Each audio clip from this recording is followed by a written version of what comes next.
जब भी एक व्यक्ति जिसमें हम सब हैं यीशु मसीह में आ जाता है, कहने का मतलब जब भी उस व्यक्ति को सही माने ये पता चल जाता है कि वो पापी थे और उसको यीशु मसीह की ज़रूरत थी, और उसके बाद वो व्यक्ति यीशु मसीह के द्वारा किया गया उस महान काम के विषय में जानकर समझकर उस सत्य को ग्रहण कर लेता है। यानी साधारण भाषा में वो इस बात को मान लेता है कि यीशु के द्वारा ही मुझे पाप से मुक्ति मिल सकती है, और यीशु को प्रभु मानकर वो जब वो अपने हृदय से मानकर मुंह से अंगीकार करता है तो उस व्यक्ति के अंदर एक गहरा और सदा के लिए बदलाव आ जाता है। उसके मूल्य बदल जाते हैं, उसकी इच्छाएं बदल जाती है, उसके सपने बदल जाते हैं और उसका व्यवहार बदल जाता है। ये एक नॉर्मल बात है। अगर ऐसा नहीं हुआ है हमारे जीवन में तो हमें फिर से देखने की ज़रूरत है कि क्या वाकई में मेरा जन्म नए सिरे से हुआ है।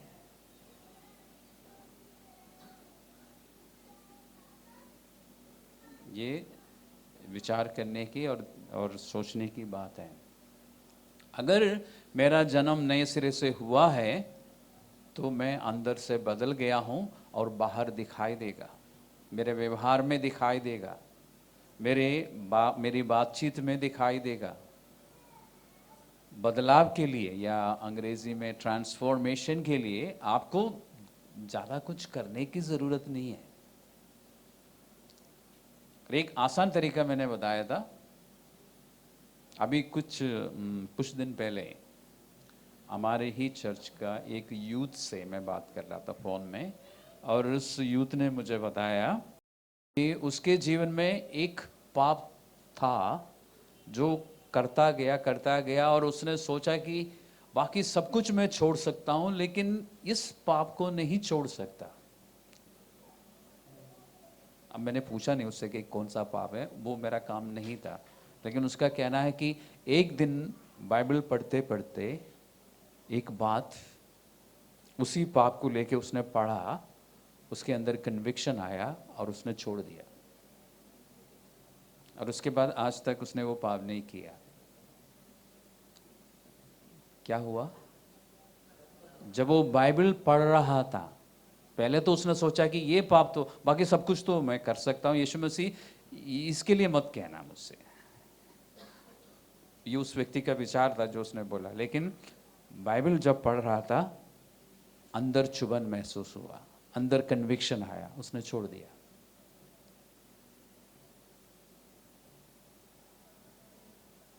हमारे बीच में एक व्यक्ति की बात बता रहा हूं।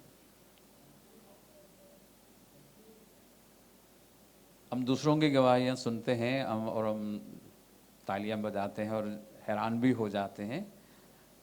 हमारे बीच में है ऐसे लोग जो बाइबल पढ़ने के बाद, बाइबल से कन्विक्शन आने के बाद बदल गया है, पाप को छोड़ दिया है। और एक साधारण बात है, मैं बता रहा हूं आपको, ये कोई बहुत बड़ी बात नहीं है, ये होना चाहिए। अगर नहीं हो रहा है तो हमें अपने आप को एक बार जांच करने की ज़रूरत है। क्या वाकई में हमने नए सिरे से जन्म पाया है? वाकई में साल्वेशन हुआ है हमारे? या सचमुच मैंने उद्धार पाया है? अगर पाया है तो बदलाव जरूर है। मेरा कहने का मतलब है कि बदलाव के लिए आपको संघर्ष करने की जरूरत नहीं है, अपने आप होना चाहिए, क्योंकि अंदर से मैं बदल चुका हूं तो बाहर दिखाई देगा। मेरे अंदर और बाहर में के बीच में एक चीज है, अंदर तो आत्मा है, बदल चुका है, मेरा दिमाग है। दिमाग को बदलने में ज़्यादा समय नहीं लगेगा, इसलिए परमेश्वर ने हमें पवित्र शास्त्र दिया है और पवित्र आत्मा दिया है। तो आज हम एक काम करते हैं, हर संडे मैं सिखाता हूँ कुछ ना कुछ, और पवित्र आत्मा आपको सिखाता भी होगा, आपको पता चल जाता होगा। लेकिन आज हम प्रैक्टिस करते हैं, हम चलते हैं नया नियम में, इफिसियों की पत्री में, और 4वां अध्याय को हम खोलते हैं और हम 3-4 पदों को एक साथ पढ़ेंगे। तो इफिसियों की पत्री, द बुक ऑफ इफिशियंस,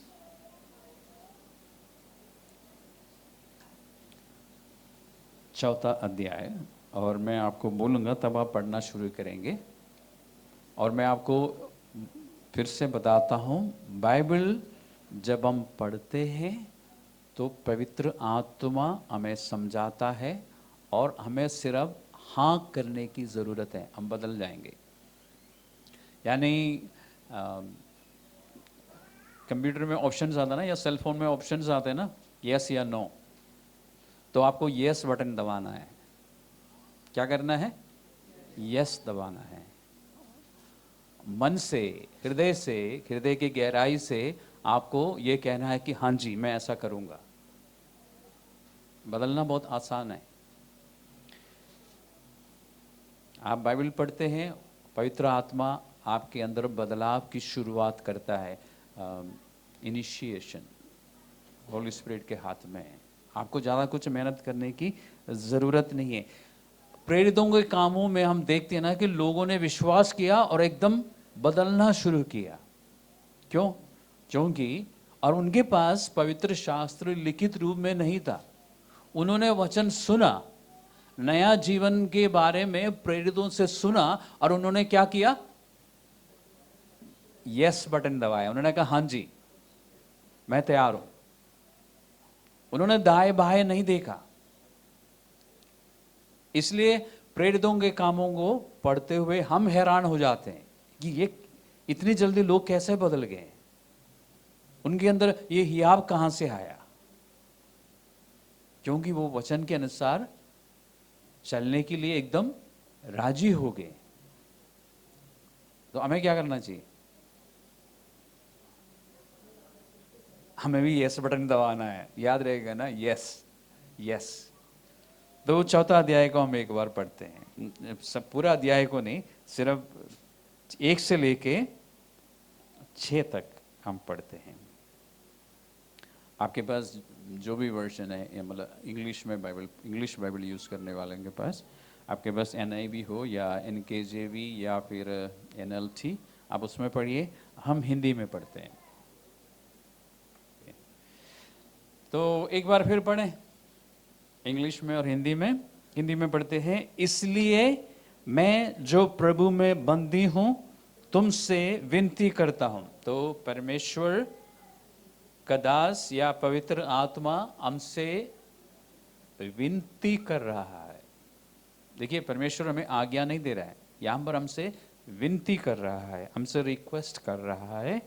इसलिए मैं जो प्रभु में बंदी हूं तुमसे विनती करता हूं कि जिस बुलाहट से तुम बुलाए गए थे उसके योग्य चाल चलो, अर्थात सारी दीनता और नम्रता सहित और धीरज धरकर प्रेम से एक दूसरे की सह लो, और मेल के बंधन में आत्मा की एकता रखने का यत्न करो। एक ही देह है और एक ही आत्मा, जैसे तुम्हें जो बुलाए गए थे अपने बुलाए जाने से एक ही आशा है, एक ही प्रभु है, एक ही विश्वास, एक ही बपतिस्मा, और सबका एक ही परमेश्वर और पिता है, जो सबके ऊपर और सबके मध्य और सब में है।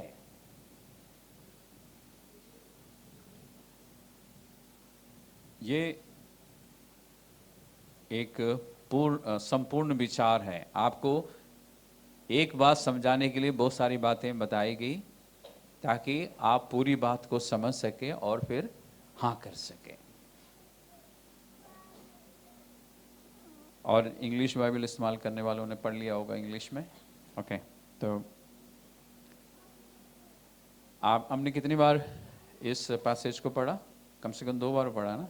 ओके, एक बार और पढ़िए। ओके, पढ़ना ज़रूरी है। खुद स्वयं बाइबल में देखना और पढ़ना सुनना ज़रूरी है, या ऑडियो बाइबल में सुनना ज़रूरी है आपको। हम एक मिनट यानी 60 सेकंड्स लेंगे, आंखें बंद करते हैं और सोचते हैं इस बारे में जो हमने अभी पढ़ा। ओके, विचार कीजिए, आपने अभी क्या पढ़ा, क्या समझ आया आपको, क्या या फिर क्या समझा रहा है पवित्र आत्मा।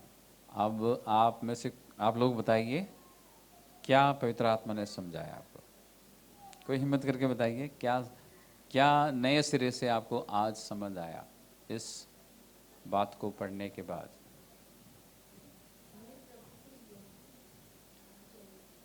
ओके, प्रभु के योग्य चाल चलना चाहिए। ओके, पवित्र आत्मा ने, देखिए मैं जो आपको याद है जो लोग साताल गए थे, हमने कुछ सुना था ना, जब हम लोगों ने आंख बंद करी, बिल्कुल आंख बंद करी और थोड़ी देर के लिए चुप हो गए हैं, तो पवित्र आत्मा का कुछ सुनाई दिया था, हमें साफ रीति से सुनाई दिया था।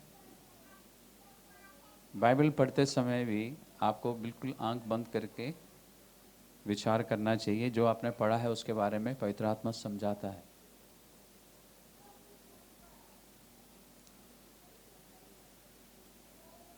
तो यहाँ पे बहुत सारी बातें बताई गई है ताकि हम कुछ कर सकें।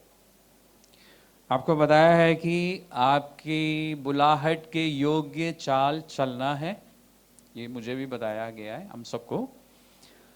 हमें पूरी तरह से नम्र और दीन होने के लिए कहा है, हमें धीरज रखने के लिए कहा है।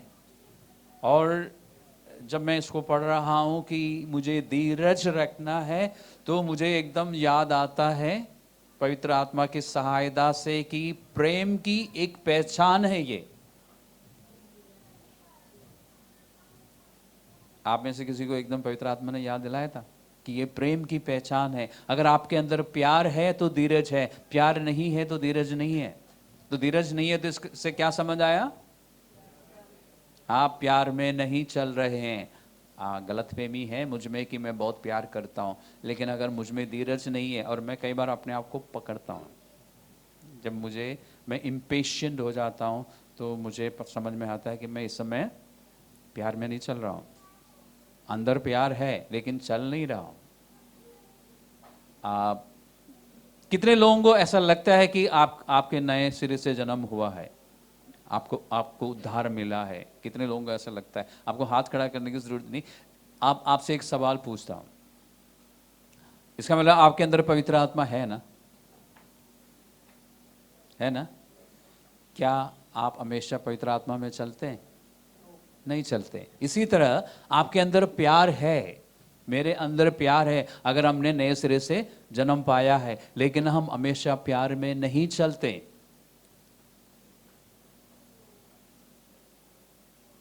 हमें चलना चाहिए। ओके, एक दूसरे को सहने के लिए कहा है, ये एक प्यार की पहचान है। और रोमियो की पत्री में 15वां अध्याय में है शायद, या 14वां अध्याय में, एक बार आप देख सकते हैं, उसमें लिखा है कि हम कुछ समय चर्च में रहने के बाद हम अपने बारे में क्या समझते हैं? हम स्ट्रांग हो गए, हम सियाने हो गए, हम समझते हैं। और बहुत सारे वचन पढ़ के, बहुत सारे स्क्रिप्चर्स याद भी हम कर लेते हैं। इसके बाद हम सोचते हैं कि अब मैं प्रभु में बहुत सियाना हो गया हूँ। तो और सियानों की क्या पहचान है? रोमियो की पत्री के अनुसार वो दूसरों को सह लेते हैं। तो आप देखिए, आप कितने लोगों को सह पाते हैं? अपने चर्च में पाए जाने वाले भाई बहनों के विषय में बता रहा हूं, आप उनको सह पाते हैं? अगर आप सह नहीं पाते हैं तो आप सियाने नहीं हैं, आप गलतफहमी में हैं। आप सोचते हैं कि आपको बहुत कुछ पता है, आपको कुछ नहीं पता है। अभी आप प्रभु में स्ट्रांग नहीं है। ठीक है, ये सारी बातें मैं अभी, आप चाहे तो आके मेरे नोट्स में देख सकते हैं, ये बातें लिखी नहीं है इसमें। पवित्र आत्मा इस तरह से समझाता है और फिर मुझे कहना होगा हाँ जी मैं करूँगा अभी से। ज़्यादातर क्या होता है कि हम बाइबल पढ़ते हैं और हम यस नहीं बोलते, हम कुछ नहीं बोलते, हम क्योंकि हम बहुत स्मार्ट है। दुनिया की रीति से हम लोग बहुत स्मार्ट हैं, इसलिए हम बाइबल पढ़ के थोड़ी देर के बाद बंद कर देते हैं। हम यस या नो नहीं बोलते, हमें यस बोलना चाहिए क्योंकि पवित्र आत्मा हमसे बात कर रहा है कि भाई तुम ऐसा नहीं कर रहे हो। हमें समझ में भी आता है, लेकिन हम क्या करते हैं, हम बहुत स्मार्ट होते हैं, हम चुप रहते हैं, इसलिए हम बदलाव नहीं देखते। कोई बात नहीं, आज से हम करेंगे। अगर आप परमेश्वर की संतान बन के रहना चाहते हैं और उसका पूरा फायदा देखना चाहते हैं, मैं आपको बताता हूं, हमारे जीवन की बहुत सारी समस्याएं यूं ही खत्म हो जाएगी अगर हम वचन को मानना शुरू करेंगे। इस संसार में आपने एलियंस के बारे में सुना होगा ना, असली एलियंस हम हैं, क्योंकि हम इस संसार के हैं नहीं, इसलिए हमारे लिए इस संसार के अनुसार चलना मुश्किल है। लेकिन हमारी कोशिश क्या है, इस संसार के अनुसार चलना, और हम परेशान रहते हैं। ओके, ये एक्स्ट्रा इंफॉर्मेशन आपको मिली है। ठीक है, इसमें धीरज धरने के लिए लिखा है, एक दूसरे को सहने के लिए लिखा है, और फिर एकता को बनाए रखने के लिए कहा है।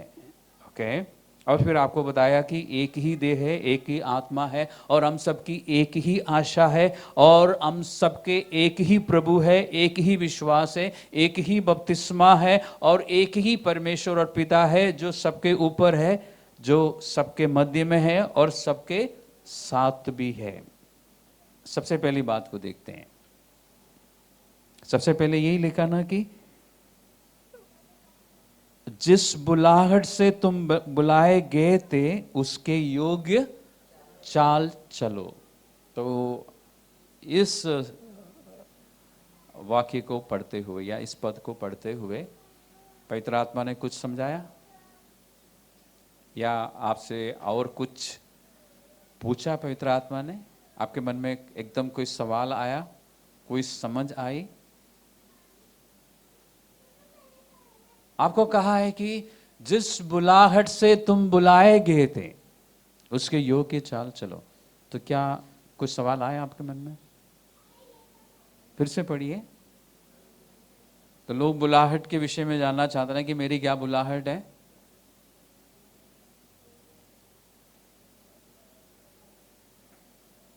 लेकिन आपने ध्यान दिया, परमेश्वर कहता है कि जिस बुलाहट से तुम बुलाए गए थे। यहां पर सब बुलाहट को जानने की कोशिश में है, इसको लेके फिक्र करते हैं। भाई आपकी बुलाहट आप तक पहुंची है और आपने हां भी किया है, वो कौन सी बुलाहट है?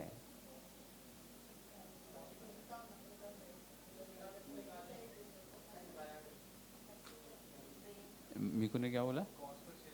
ओके, नहीं वो भी नहीं, उससे पहले आपको बुलाया है गॉस्पल शेयर करने के लिए, नहीं, गॉस्पल पर विश्वास करने के लिए, उद्धार पाने के लिए। यह बुलाहट पूरी मानव जाति को मिली है, लेकिन सब ने बुलाहट को सुन के हाँ नहीं किया। इसलिए बाइबल में लिखा ना कि बुलाए गए तो बहुत हैं लेकिन चुने हुए थोड़े ही हैं। मत्ती 24 में होना चाहिए, 24वें अध्याय में होगा। प्रभु ने कहा था कि बुलाए गए तो बहुत है, मैंने पूरी मानव जाति को बुलाया है, लेकिन कुछ ही लोगों ने अभी तक हाँ किया है। वो है सबसे जरूरी बुलाहट जो कि परमेश्वर देता है और हम तक पहुंचती भी है, लेकिन हम में से कुछ लोगों ने हाँ किया है। उनसे ये जो आपके पास जो बाइबल है ना, आपके पास है ना, हाथ में है या स्मार्टफोन में है, ये बाइबल किसके लिए लिखी गई है? बाइबल के द्वारा परमेश्वर, अब ध्यान से सुनना, बाइबल के द्वारा परमेश्वर सिर्फ अपने बच्चों से बात करता है।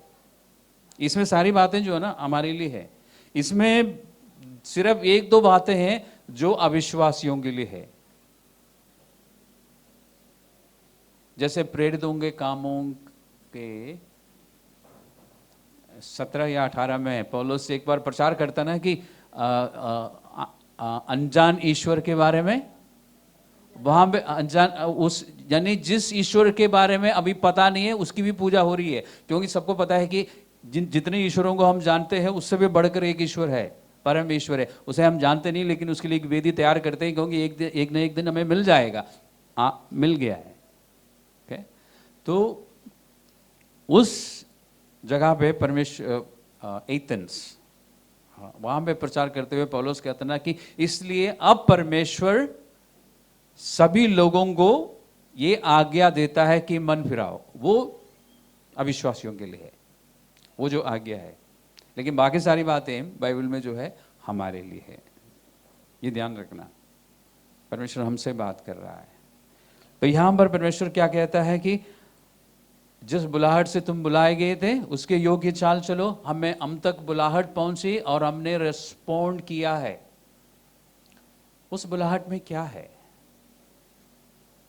या क्या क्या है उसमें, क्योंकि उसके योग्य चाल चलने के लिए मुझे थोड़ा बहुत तो समझ आना चाहिए ना कि इस बुलाहट में क्या क्या है।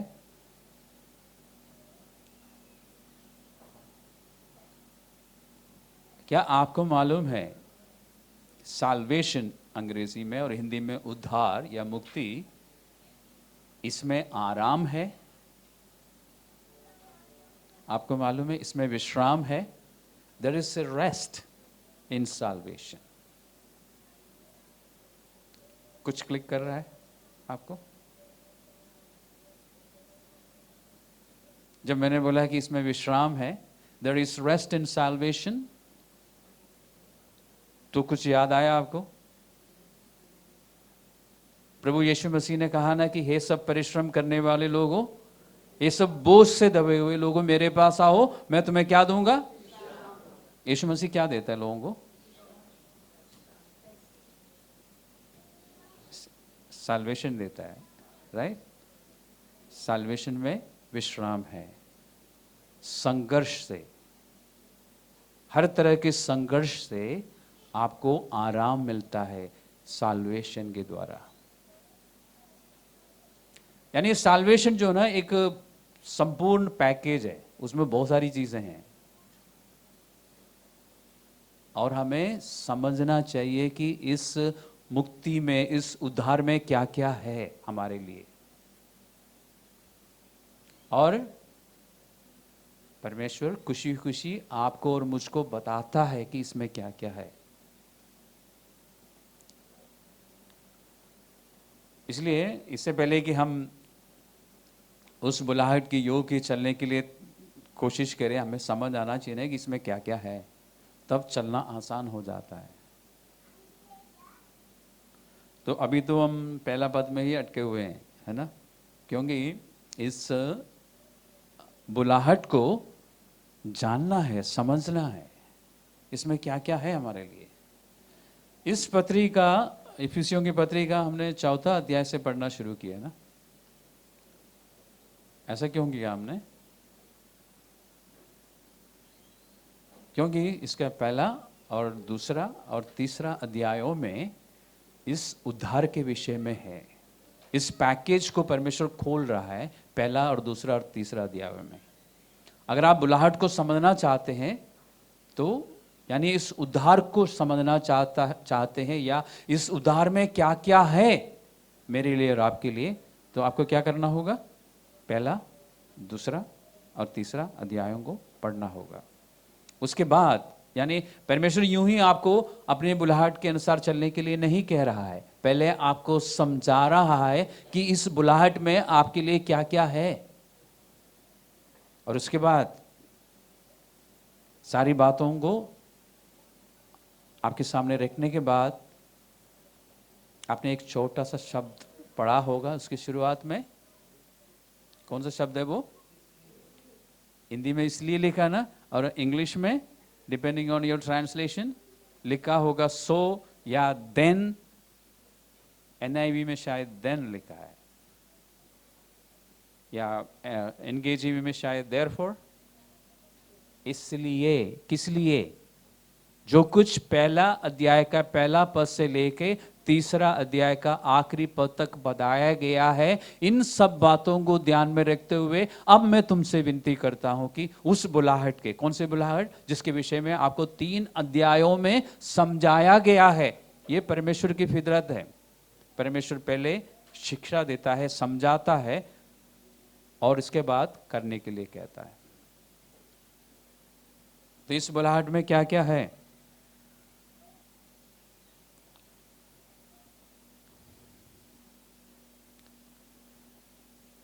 इन 3 अध्यायों में, अब ध्यान से सुनना, 3 अध्यायों में आपको बताया जाता है कि आपकी जो स्थिति है, हिंदी में और अंग्रेजी में स्टेटस बदल चुका है। हम लोग अपडेट करते हैं ना, बाकी लोग भी करते हैं, हम भी करते हैं, आप लोग करते हैं, मुझे पता लगता है क्योंकि नोटिफिकेशन आ जाता है कि सो एंड सो ने स्टेटस अपडेट किया है। हम डाल देते हैं ना फेसबुक में और व्हाट्सएप में, स्टेटस अपडेट करते हैं। किस लिए करते हैं? किस लिए करते हैं आप? ऐसे नहीं करते, कुछ आपके मन में कुछ होता है जब भी तो आप कर रहे हैं। आप तस्वीर डाल देते हैं या कुछ लिख देते हैं, स्टेटस अपडेट करते हैं। क्यों करते हैं आप? दिखाने के, सिर्फ दिखाने के लिए नहीं, दिखाने के लिए नंबर 1 वो सही है। फर्स्ट पहला विचार है कि सबको बताना है, और उसके पीछे क्या है बताइए ना, क्या सोच के आप करते हैं? यूं ही मेरी नई तस्वीर लोग देख ले, यही है?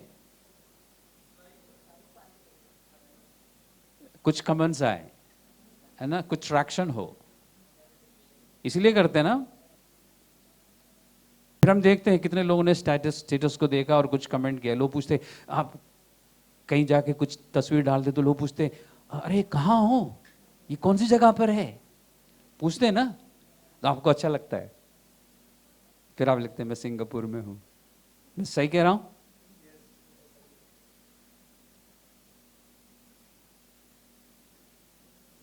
लेकिन पहला, दूसरा और तीसरा अध्याय में परमेश्वर ने आपका नया स्टेटस अपडेट कर रखा है। उसके बारे में कभी आप सोचते हैं? आज आप, कुछ लोग डेली अपडेट डालते हैं, मुझे पता चलता है, आपको भी पता चलता है एक दूसरे के बारे में। तो आप आज यहाँ से जाने के बाद ना अपने फेसबुक में या अपने व्हाट्सएप में स्टेटस अपडेट करना और लिखना कि मैं नए सिरे से जन्म पाया हूँ। फिर देखना क्या ट्रैक्शन होता है, कितने कमेंट्स आते हैं। या लिखना कि मैं मर गया था लेकिन अब जीवित हूं। इफिसियों में लिखा ना, तुम अपने पापों और अपराधों के कारण मरे हुए थे। लिखना कि मैं मरा हुआ था लेकिन अब जीवित हूं, लिखना हिंदी में या अंग्रेजी में। फिर देखना कितने लोग कमेंट्स देते हैं आप लोग। या लिखना कि मैं एक दिन स्वर्ग में जाने वाला हूं।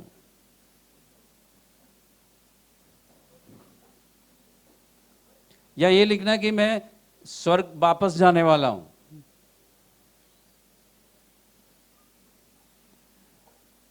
ये सेंटेंस सही है?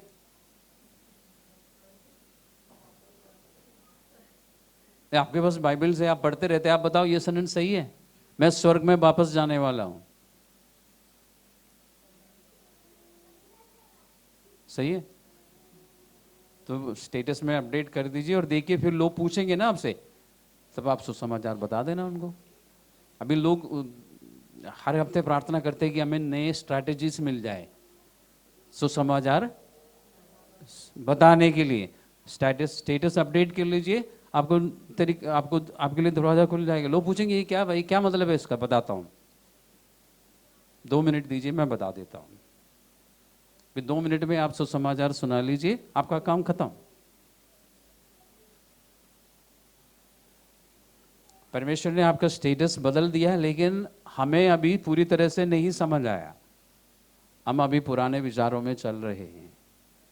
इस पहला दूसरा और तीसरा अध्यायों में आपको प्रभु बताता है कि आपकी नई स्थिति क्या है। दूसरा अध्याय में लिखा है कि जैसे मैंने अभी कहा ना कि तुम अपने पापों और अपराधों के कारण मरे हुए थे, लेकिन परमेश्वर ने तुम्हें अपने उस महान प्रेम के कारण जीवित किया, जिलाया। के उसी अध्याय में लिखा है कि जब हम पाप के कारण मरे हुए थे, हम इस संसार के अनुसार जीवन बिता रहे थे। इस संसार के अनुसार का मतलब है कि इस संसार को चलाने वाला जो कमांडर है, उसकी इच्छा के अनुसार हम चलते थे, जिसका नाम है शैतान। आज पढ़ते हुए अच्छा नहीं लगता, नहीं लगता ना? तो हमारे अपने लोग, रिश्तेदार, मित्रगण और दुनिया के सारे लोग जिन्होंने अभी तक सुसमाचार पर विश्वास नहीं किया, वो किसके आज्ञा या किसकी इच्छा के अनुसार चल रहे हैं? सोच के अच्छा नहीं लगता ना? अच्छा नहीं लगता, लेकिन हकीकत है। उनको वहां से कौन बचा सकता है? बचाएगा परमेश्वर, लेकिन काम किसको सौंपा है? परमेश्वर ने हमें सौंपा है। इसलिए स्टेटस अपडेट कर लीजिए, मौका मिलेगा बताने का, और हो सकता है कि बहुत सारे लोग बच के बाहर आए। ओके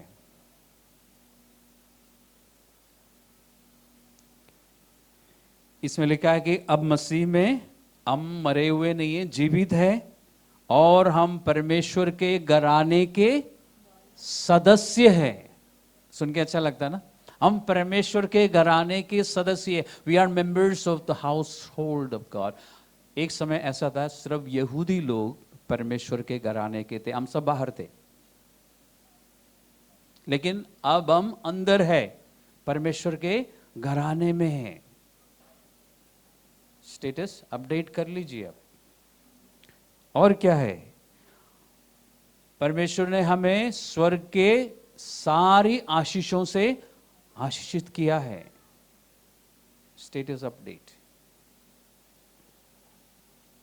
हमारे सारे पाप जो है परमेश्वर ने माफ कर दिया, उस समय तक के पाप जिस समय हमने विश्वास किया। ओके, हमें परमेश्वर ने छुड़ा लिया और हमें पवित्र आत्मा दिया है। ये पवित्र आत्मा क्या है? इफिसियों की पत्री में लिखा है इस पवित्र आत्मा के विषय में। ये क्या है? ये हमारे मिरास का बयाना है, यानी it's a deposit guaranteeing that you will have an inheritance in heaven. जब आप स्वर्ग में पहुंचेंगे, आपके लिए वहां पे कुछ मिरास होगा, उस बात का बयाना है ये पवित्र आत्मा जो आपके पास है।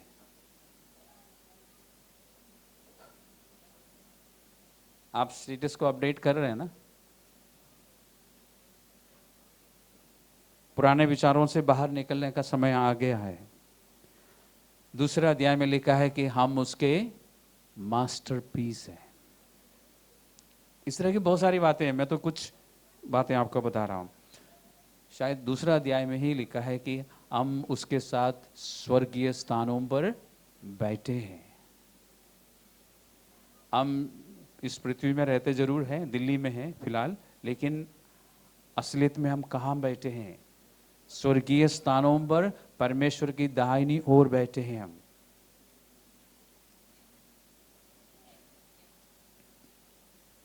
ये हकीकत है। This is not Alice in Wonderland. ठीक है?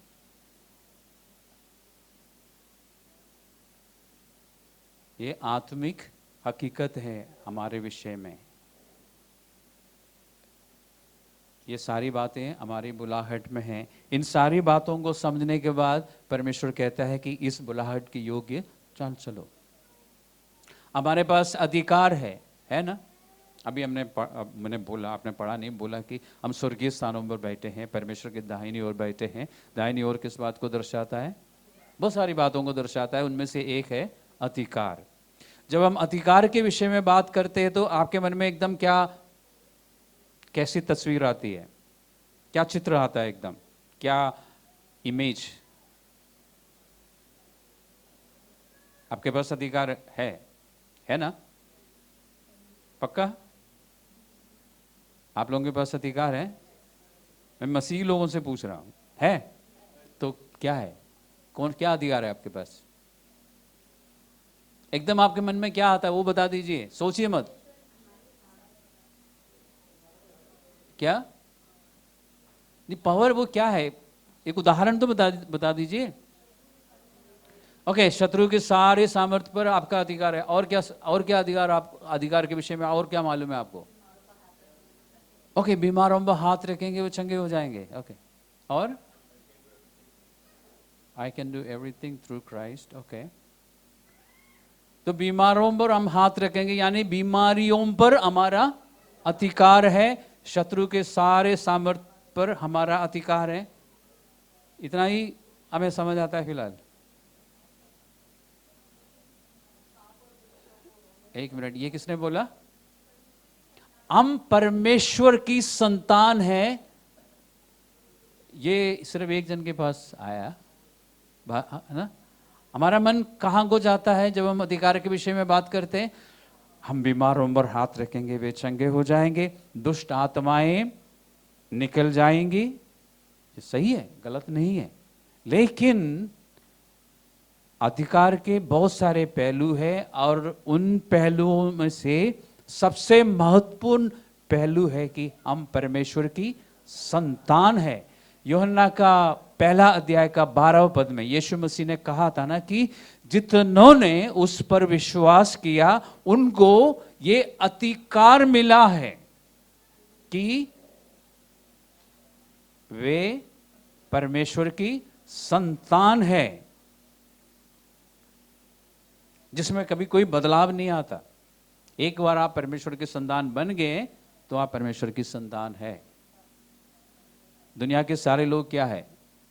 परमेश्वर की सृष्टि है, परमेश्वर की संतान नहीं है। ये प्रिविलेज, ये विशेष अधिकार जो है आपको और मुझे मिला है कि हम परमेश्वर की संतान है।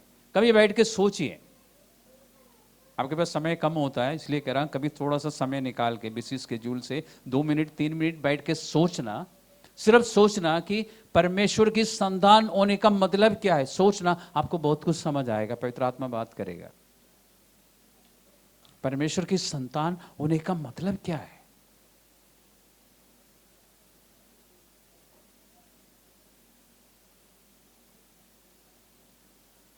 आप सोचेंगे बैठ के किसी दिन? आज ही करना, सोने से पहले या डिनर करने से पहले, या डिनर के बाद मत सोचना। पेट भरने के बाद सोचने का मन नहीं करेगा, तो इसलिए डिनर से पहले या सोने से पहले या टीवी वगैरह देखने से पहले 2 मिनट लेके सोचना, मैं परमेश्वर की संतान हूं। What does that mean to me? मेरे लिए इसका क्या अर्थ है?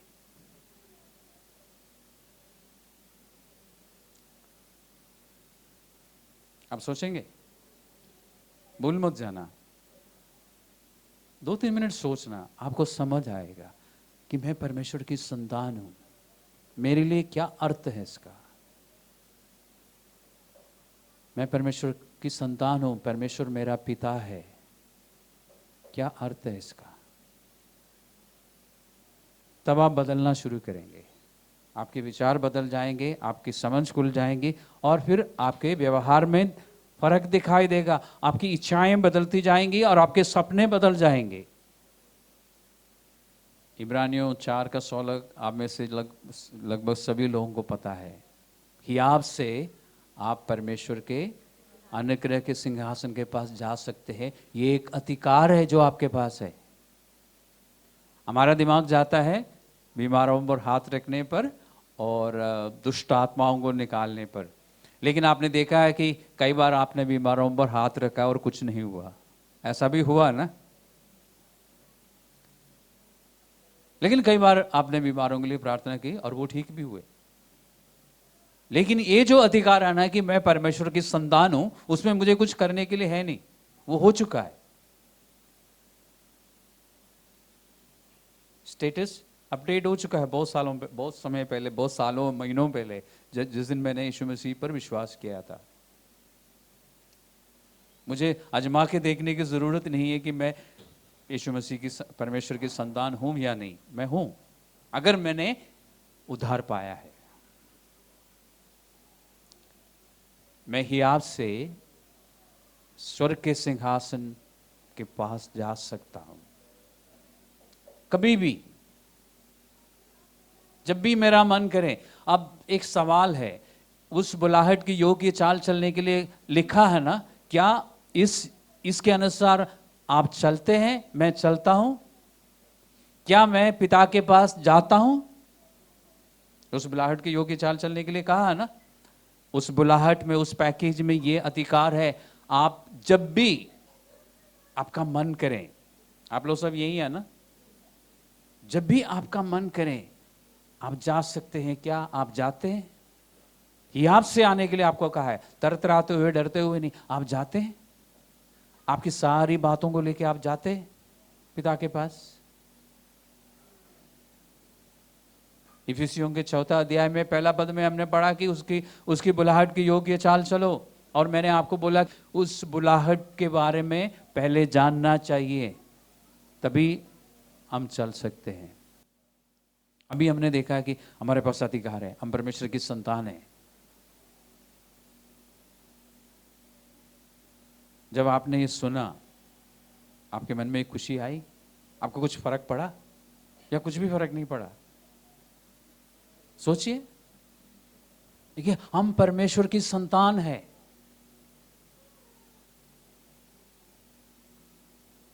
हम जब चाहे पिता के पास जा सकते हैं। इसी तरह रोमियो में 5वां अध्याय में लिखा है कि स्वर्ग तक हमारी पहुंच भी हुई है।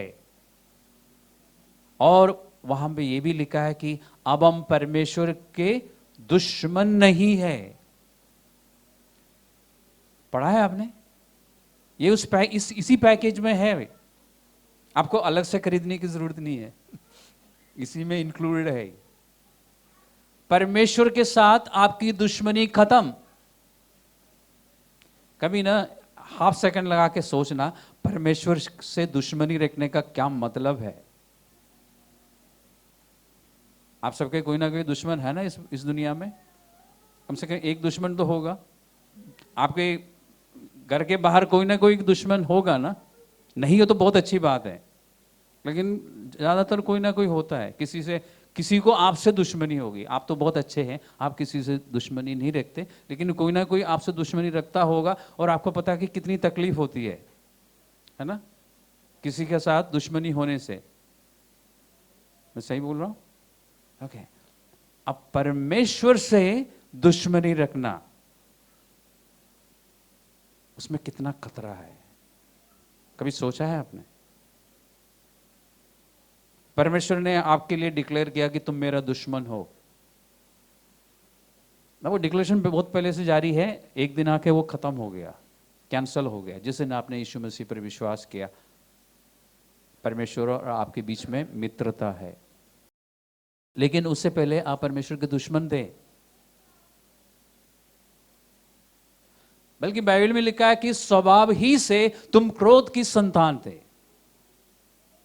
क्योंकि परमेश्वर से दुश्मनी थी।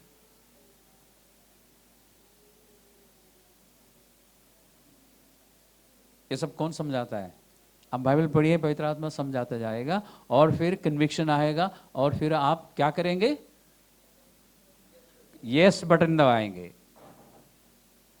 हिमांशु को याद था, praise God. Yes button, yes sir. Hindi में बोलेंगे हाँ जी, मैं कर रहा हूं, मैं करूंगा। आपसे करना शुरू कीजिए, आप बदलते जाएंगे। और ये मुश्किल काम नहीं है। अभी हिमांशु ने बोला ना, हिमांशु सिंह ने बोला ना कि I can do all things. परमेश्वर आपको कभी भी ऐसा कुछ भी करने के लिए नहीं कहेगा जब तक उस काम को करने के लिए आपको सामर्थ्य ना दे। सुन लिया आपने? सुन लिया आपने? कोई भी काम करने के लिए परमेश्वर आपको तब तक नहीं कहेगा जब तक उस काम को करने के लिए आपको वो सामर्थ्य नहीं देगा। इसलिए पवित्र शास्त्र में फिलिपियों की पत्री का 4 अध्याय का 13वां पद में लिखा है कि उसके द्वारा जो मुझे सामर्थ्य देता है, मैं सब कुछ कर सकता हूं। I can do all things through the one who gives me inner strength. इसलिए जो कुछ भी परमेश्वर आपको करने के लिए कह रहा है ना, उसके लिए वो आपको अनुग्रह दे चुका है, आपके पास है। अभी हमने चलना शुरू नहीं किया ना, अभी हम चलने से पहले इस पैकेज को समझने की कोशिश में है। इसी पत्री का 3 अध्याय का 12 पद में लिखा है कि हमारे पास उस पर विश्वास रखने से, हियाब और भरोसे से उसके निकट आने का अधिकार है। इस अधिकार को समझिए। बीमारों पर हाथ रखना वो तो पहले से आप जानते हैं, उस पर मत जाइए। इन अधिकारों के विषय में ज़्यादा समझने की कोशिश कीजिए, क्योंकि ये आपकी स्थिति है, आपके स्टेटस है, ये असली status, new status, updated status. Update किसने किया है? यीशु मसीह ने किया है। उस स्टेटस में रहने की कोशिश कीजिए। बाकी सारी बातें, बीमारों पर हाथ रखना वो सब आसान है आपके लिए, दुष्ट आत्माओं को निकालना वो सब बहुत आसान है। इन अधिकारों को समझने की कोशिश कीजिए, तब आप उसके अनुसार चलना शुरू करेंगे। इसके बारे में जब आप सुनते हैं या पढ़ते तो आपके अंदर क्या होता है, क्या महसूस करते हैं आप? कि आप परमेश्वर की संतान है, आपके पास अधिकार है उसके पास ही आपसे जाने का, भरोसा के साथ आप जा सकते हैं। परमेश्वर आपको रोकेगा नहीं। रोमियो की पत्रिका 8:15 में लिखा है कि परमेश्वर ने हमें जो आत्मा दिया है वो गुलामी का आत्मा नहीं कि हम फिर से डर के जिए, बल्कि उस आत्मा में एक खासियत है। उस आत्मा के कारण हम परमेश्वर को हे हबा, हे पिता कह के पुकार सकते हैं। यह है बुलाहट। इस बुलाहट में बहुत सारी बातें हैं, उसको समझने के बाद हम चल सकते हैं। एक और दिखाता हूं आपको इस बुलाहट, इस पैकेज को। इस पैकेज में बहुत सारी बातें हैं और ज़्यादातर बातें इफिसियों की पत्री का 1 अध्याय से लेके 3 अध्याय तक प्रभु ने बता रखा है। कुछ रोमियो की पत्री में है, एक यूहन्ना की पत्री में है। 1 यूहन्ना का 3 अध्याय को लिए 1 पद को ध्यान से पढ़िए। How very much our Father loves us, for He calls us His children, and that is what we are. देखो परमेश्वर ने हमसे कैसा प्रेम किया है कि हम उसकी संतान कहलाते हैं, और हम है भी। ऐसा नहीं कि यूं ही हमारे विषय में परमेश्वर कहता है कि हम उसकी संतान हैं, हम वाकई में उसकी संतान हैं यदि हमारा जन्म नए सिरे से हुआ है तो। देखिए परमेश्वर का प्यार, देखिए कितना प्यार से वो समझाता है, कितना समय लेके कितने पदों, कितने शब्दों का इस्तेमाल करता है हमें समझाने के लिए कि हम वाकई में उसकी संतान है।